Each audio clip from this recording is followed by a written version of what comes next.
Good morning, welcome to Ag Talking to Raw, where I talk raw about agriculture and other things that are on my mind. So, what's on my mind today? I don't know, plant 2020, or maybe the weather a little bit. So, March was like April. April's like January. Is May going to be like March? I don't know. It was April 10th, and there was snow flying around, which is unheard of. My father told me once upon a time that he had snow on his birthday, which was April 9th. Today is Timothy's birthday, April 19th, and it's supposed to get down below 30 degrees, I believe tonight.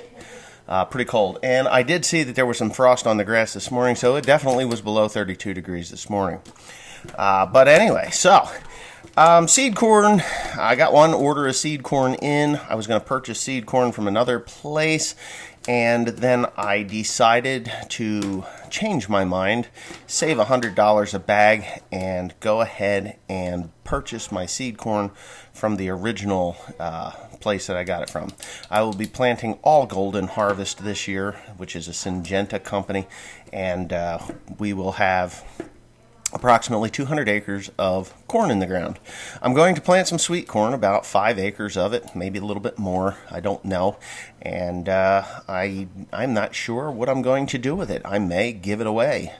You know, I just may say, hey, here it is, guys, come and take it. Who knows?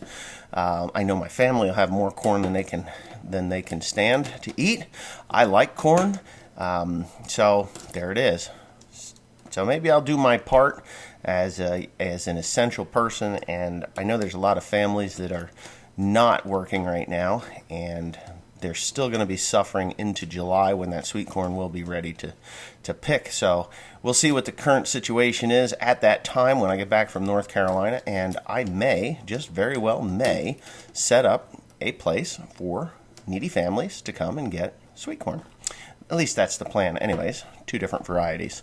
And I just don't want to see people pull up in their Mercedes, BMWs, and Lexuses and Infinities to pick up sweet corn because they're, I don't know. I just don't see that's the type of family that would really need to have something free.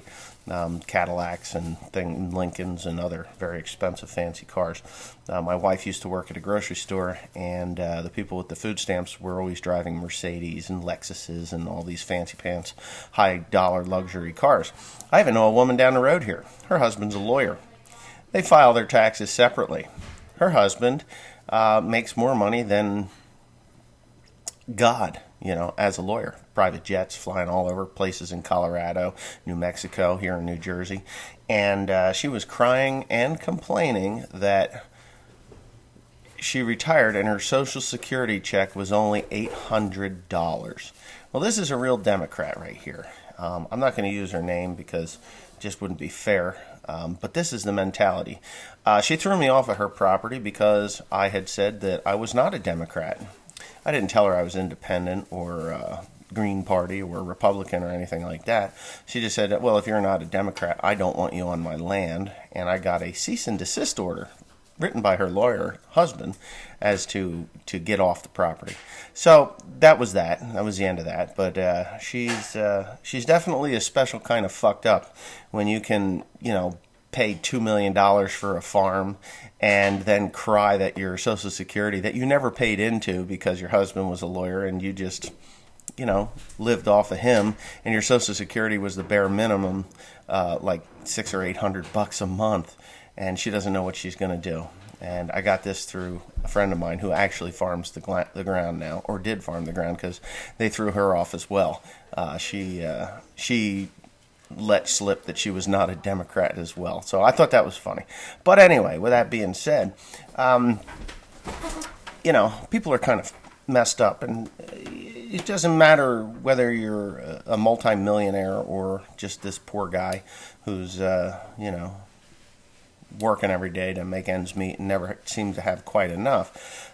We are all impacted by this. I have been impacted. I know a lot of agricultural people Grain farmers are being impacted by low grain prices for the fall. I'm going to go ahead and grow that corn. A lot of people are like, screw corn. I'd rather lose money on beans than lose it on corn, because you can lose a lot less on beans than you can on corn, which I agree with. Corn is a fickle bitch. You can either make a shit ton of money on corn, or you can lose a shit ton of money. And it's kind of the same way with soybeans as well. Wheat, or as Jeff Ramon calls it, poverty grass. Poverty grass looks really good right now. I mean, I've been driving around an awful lot. I was to Virginia last weekend, or last Monday or Tuesday. I don't know, whatever day I bought that truck. I guess that was Tuesday. And so I was in Virginia, saw some good-looking poverty grass. Yesterday I was out to Adamstown, Pennsylvania, and I saw some really nice poverty grass there. It looked really, really good. So these boys are going to get decent yields on their wheat. As you can see, my One Lonely Farmer Baling Crew 2020 hats are here. And, they're not here. We make them.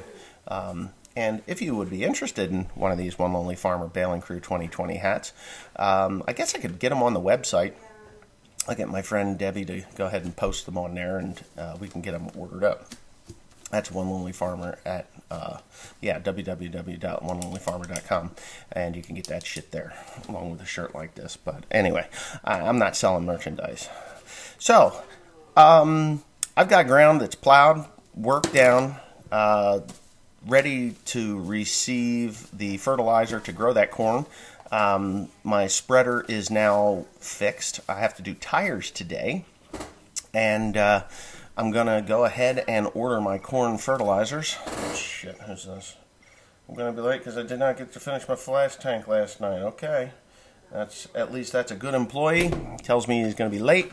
My son Joseph does not. He just says, I thought other people were going to tell you. It's like, come on. But yeah, so tell me your thoughts. I mean, what do you think is going to happen with these grain prices? I have a feeling that come July, August, things are going to explode because people are tired of being cooped up. Yes, there's going to be a second wave. There's going to be a spike in new cases, obviously, because people are, impatient and not smart enough to actually stay away. I went to Tractor Supply yesterday, drove through the parking lot and went home because it was packed. It was just absolutely packed. Yes, a mask. Yes, they might have had hand sanitizer. We can't get hand sanitizer here. Teresa has tried and tried and tried. It is completely sold out. So I have some denatured alcohol in a gallon container that I may go ahead and just use that and put that in my truck. I do have some rubbing alcohol, and I know that I have it, and I can use that as a sanitizer when I do go to these places. Teresa went to Costco yesterday. Costco was packed, so she left there. She didn't go in. We're not going out. We did do a curbside Crapplebee's pickup. Don't do that. The Crapplebee's food was crap. Exactly what it was. Crapplebee's in Flemington. Okay, so the guys were nice. Yes, they were wearing gloves and masks and stuff, but we don't know what they were doing in the back room. I don't have COVID-19. I have a cough from pollen. Desperado, if you know Desperado from years ago, on the One Lonely Farmer channel, he was my driver. His younger brother died as a result of complications from COVID-19, so I now know someone who has died from COVID-19.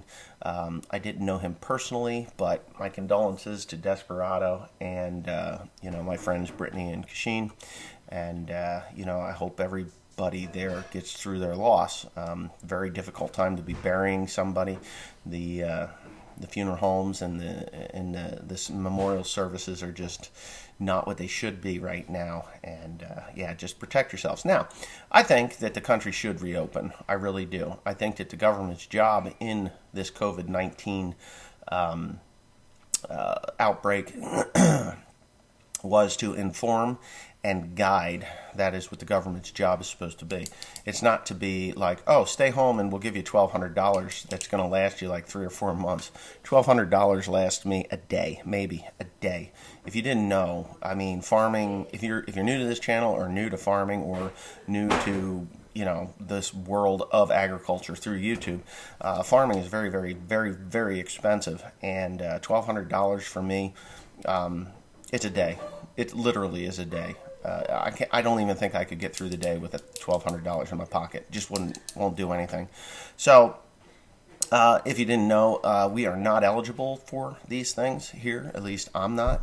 I did apply for the PPP because I do have employees, but the money ran out. They're like, yeah, I don't think so. The reason I did that was because I do have employees, and I have been impacted by this virus. I do expect to pay it back. It is a no-interest loan. It is not a grant. It is a low-interest loan. You apply for the loan. Now, I know there's a lot of people out there that are just like, oh, yeah, it's just government money. It can become a grant. Doesn't mean it's going to become a grant. It just means that it can become a grant. So I've applied for $40,000, and that will cover my guys for, 3 months? 3 months? 3 months of employees. That's what it was for. It's a one-time deal. I do fully expect to be paying it back, so I doubt that it'll become a grant. They will audit me to see where my income was and what it is, why I would have applied for this grant or this loan, and it was a loan that will become a grant. And because my product is still in the stacks and I haven't delivered it, that's all that is. I haven't lost this money. I just haven't gotten it yet. And with the lockdowns, people are not eating mushrooms. They're not eating, they're not going to restaurants. They're just not.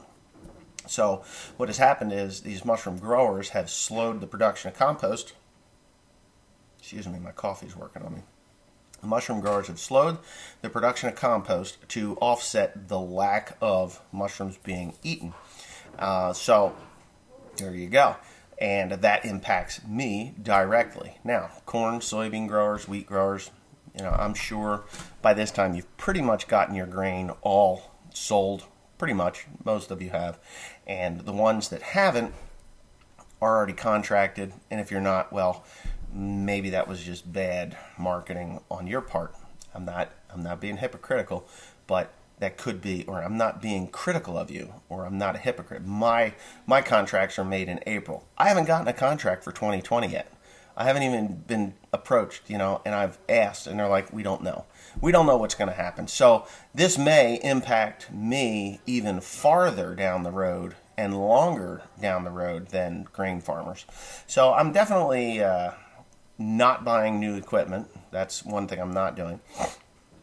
I was going to buy a new baler or two, and I was going to buy 3 tractors and another stack wagon to do these jobs. Well, these jobs have shrunk, so that's what's going on in my world, and I'm sure in your world as well. You're still going to grow the same amount of corn or soybeans, or maybe you're going to shift from corn to soybeans, which will put a glut on beans and make a market. A glut on beans and a deficit on corn.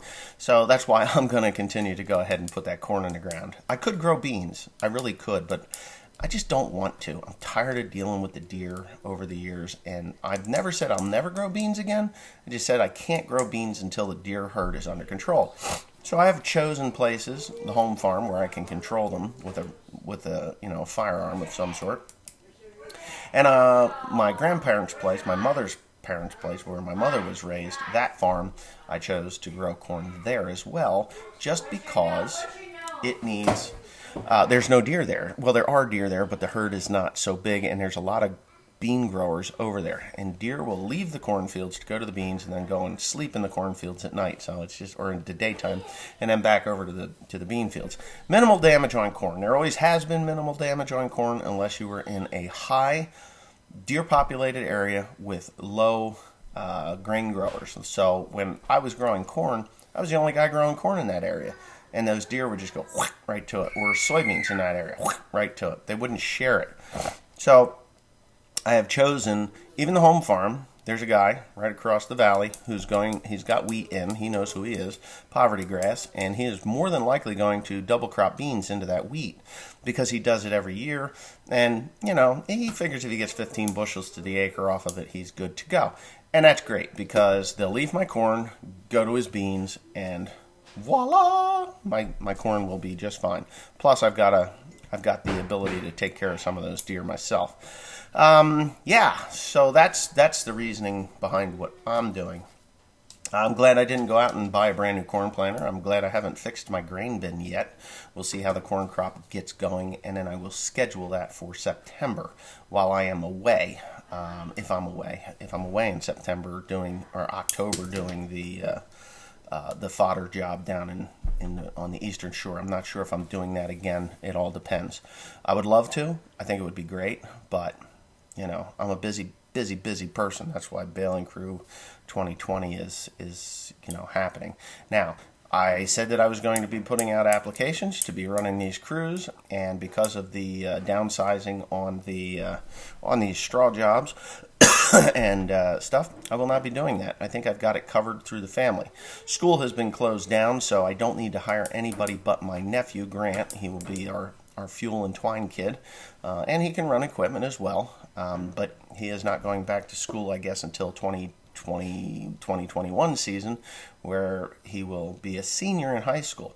But yeah, so he will be coming down to North Carolina along with us. If not, they should just homeschool him, and we'll homeschool him down there in the North Carolina area, and he can, as long as he completes his schoolwork in the morning, I don't care. As long as he completes his schoolwork, I don't care. He'll be fine, and we can do that job. And then 2021, he'll graduate as a senior. So there's that. Yeah, so I know there's a lot of corn and beans going in the ground in the southwestern part of this country, or the south and southwestern part of the country. As the sun moves to the north, the soil is warmed. I know Jeff Ramon, who's in the St. Louis, Illinois area, I think he's 50 miles from St. Louis, Missouri, if I said it right. He's in that area, and he said that most everybody's got their corn in the ground, which is amazing to me because it's April 19th. I very rarely plant anything this early. I know there were people, just get that corn in the ground. Well, if I'd have put that corn in the ground, we'd have problems. I don't know what our frost date is. I haven't really looked at it, but I generally don't start until May. But I really am itching to get it in by the end of, the last week of April, if the weather's right and if everything's right. Because the sooner I get that corn in, the sooner I can get back on the fertilizer bandwagon for hay, because I still have 3,800 acres of hay to put fertilizer on. So, yeah, there's that. Yeah, a lot of fun. A lot of fun happening. So anyways, with that being said, I guess I should probably read some of these comments that are on yesterday's video on One Lonely Farmer. And here's a little tidbit for you. I changed my name. I did. I actually changed my name. My channel name changed. And when I did that, on One Lonely Farmer, I changed the channel name, and what did they do? They put 10 ads on that stupid video. And I got everybody complaining about the ads on the video, which, what am I supposed to do? I didn't do it. They did it. Hold on a second. And, yeah. So I'm going to read a few of these comments here just because it's fun, and I really enjoy doing it, and I will not be posting a One Lonely Farmer video today. Okay, Robert Bertram, what's the go with the bloody ads? I changed my name. Gobble My Balls has dumped a bunch of ads onto it. Alcoholism is a failure to resist a weakness, period. That's right, that's a choice. The failure to resist a weakness. There you go. My wife just showed up with a cream cheese and scallion bagel, right? Mm-hmm. Awesome. I love those. I like scallions. It's good for the breath. And if you're going on a date or something with your wife, you get all these little bits of shit in your teeth, and she's like, didn't you brush your teeth? Well, of course I brushed my teeth, but I ate that bagel. Okay, the new diesel engines get close to 1,000 pounds of torque. Well, I agree with that, Mr. Steve Holston. I agree that they do, but your truck GVW weight rating isn't high enough to even worry about having 1,000 foot-pounds of torque. Okay? That's the amazing thing. You take an F350 truck with 14,000 pounds GVW, and that's only if it is a regular cab with an 8-foot bed, dually. You'll get 14,000 pounds of total gross vehicle weight rating. All right, so then you take that 14,000 pounds, and then if your trailer's a 25,000 pound trailer, you don't get to add the 25,000 pounds to the combination. That doesn't work that way. You get to add half of the trailer GVW to the truck. So if your truck is 14,000 pounds, you get to add 7,000 pounds more. So 21,000 pounds of total towing capacity. That's how that works, at least in the state of New Jersey, and I believe that's like a federal guideline. So if you've got an 11,900 pound truck, like mine is 11,900, just say it's 12,000 pounds, I'm allowed to add 6,000 more pounds to the total GVW. 12 and 6 is 18. So technically, my truck in total from start to finish is 18,000 pound gross vehicle weight rating. That's how you can do that with that. Diesel engines with 550 horsepower and 1,000 foot-pounds of torque, pulling maximum of 21,000 pounds. These hotshot drivers, you'll see them go. They always have single cab dualies. Not always, but most of them do, because they get that highest GVW that they got. Yeah, it's going to be comfortable pulling hills and things like that, going cross country. But for your average farm use, you're going to start your truck up. You're going to drive it to town, mile or two. You're not even getting that thing warm. You're going to drive it back. You're going to hook up to a load of hay. You're going to drive it 5, 6, 8 miles, and you're going to drive it back. Empty. So what's the point? You're going to spend all that money on a diesel engine when a gas job will do the job. Big time do the job. And when I do this rating on this truck or this video, on this F350 that I have, you will be totally amazed as to the horsepower that this son of a bitch produces. I mean, it is wicked. It'll probably drag my 550 around backwards. Okay, so the 550, it's a 99 with a 7.3 with, which everybody loves, and I absolutely hate that motor. I've had it replaced 3 times. It's junk. It's junk. It's junk because you go short distances. Warm it up halfway, shut it off. Warm it up halfway, shut it off. Warm it up halfway, shut it off. Destroys diesel engines. It loads turbochargers. It loads injectors. It loads pistons. It doesn't allow the rings to seat properly. It makes a fucking mess. So there you go. Okay, drove my Chevy to the levee, but the Chevy had died. That's funny. Drove my Chevy to the... Yeah, she can butcher that song too. Drives me nuts when she does that, but she is a really good singer. Someday they'll made up a Cummins to an Allison. Well, absolutely not, because Allison is a General Motors division. And General Motors and I believe Mercedes? I don't know. Mercedes and Allison's? No, definitely General Motors and Allison. Yeah. Anyways, my wife made her mad the other day and she tried to knife me. Can you believe that? Right in the head. Okay, 7 commercials on this video. That's a first. It is, because I changed my name. I changed it. So when I did that, it did all kinds of things. And I reached less people. But why? I have no idea. I might change it back just for shits and giggles in a month. I see the numbers of subscriptions are up. Yes, they are. But they've leveled off. So I changed my name and it goes 0. Do you have plans for the new skid steer for the economy to get turned around? Yes, I'm going to fix my old skid steer, which I really need to get onto now. I'm going to make a phone call, and I'm going to send that motor out and get them to rebuild it, because there's just nothing I can do with it. I am an alcoholic. I now only have a drink for special occasions, but if I don't keep a very tight control of my addiction, or it will go spiraling out of control. Only in New Jersey do you find you purchase more bullshit for a diesel engine. Ford engine, $11,000 for the diesel engine upgrade. When I checked the build, your Super Duty site, it was $8,500 increase over the 7.3 on the F350 single rear wheel. Yes, it's $11,000 for the diesel engine. That's what the engine cost you. I cannot express this enough, Mr. Don Hansen. It is the towing package that is required. You are required to get this. There are packages on top of that diesel engine. So you get the diesel engine upgrade, but then you have to mate it to this particular transmission. And that particular transmission has to be coupled to this particular rear end. And each one of those things keeps adding up. Oh, and because you bought a diesel, you have your badges. They cost money. And they just keep adding this shit up. When it is done, and trust me, I know this for a fact. I know a guy who builds these things. And he tells me, he says, The engine's $11,000. All the upgrades they make you buy for the diesel engine, in the end, that diesel engine will cost you $17,000. Approximately $17,000. Oh, yeah. Wes, did you get the extended warranty from Ford? I actually did, because it's a new engine. Even though it's old technology, it is not a V10 downgraded to a V8. It is a totally different engine, but it's like they took a 429 Cobra Jet and made it a 445 instead of a 429, and it is a big block. It is a big block Ford. It is a pushrod motor, not an overhead cam motor, which is what I love about it. And yes, it produces some wicked torque. Oh yeah. Anyway, story of a lifetime of my life, shaft too short. There you go. Holy batshit, Wes, you're up 141,000. Yes, I am. How come your shop is such a dump? You must lose things on a regular basis. A clean shop is a safe shop. Well, I don't have time to clean it every day. I really don't. And I don't lose things. And when I do, and I find them, I'm like, I wondered where that went. It's not like I'm buying stuff to replace the shit that I've lost. And what I have lost is generally junk anyway, because I don't care about it.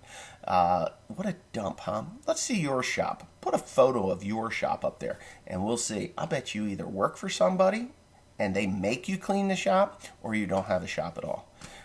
We are up 1,000 on subscribers. Well, actually, it goes up and down, up and down. I'm pretty sure I have an Ertl model of that same John Deere in a loft someplace, like Williams. My parents got it for me when I was 5 or 6. Well, you know what? I have 2 of them. 2 people sent me these things. One was Jason Hazart, Big Tractor Power, whom I like very much. He's a good guy. Does a good job, too. And there you go. Tire Jack to the rescue. Tire Jack. That shit really works. I should make a hat that says, Tire Jack, this shit works, you know? And I doubt that they would appreciate it, but maybe they would. I don't know. Hey, William, the star of the video now. He is. Let's see. I wish I could change a truck at 100,000 miles after running to 250,000 miles on mine. Plus, I never buy new. Well, I bought new. I buy new because I don't want somebody else's problems. When you buy a pickup truck, you don't know what they did to it. Generally, in my honest opinion, pickup trucks, unless it is like an old man who pulled a camper like twice a year and the truck sat for the rest of it and he just, started it up once a week just to make sure it was lubricated. Those are the only used trucks that I would ever buy. But yeah. Are you going for the Indiana Jones look with that hat? Don't know why. That's just what I thought of. Well, I know this isn't the channel for it, but if you look in there, look at that. It even has the Indiana Jones label. I paid good money for that hat. I love Indiana Jones, and I actually like the hat. Okay, 141 with that, blah, blah, blah. Yeah, there we go. And I think this is enough. 27 minutes and 40 seconds on this channel. Great, excellent. Have a nice day. Thanks for being here, and I'll see you tomorrow on OLF.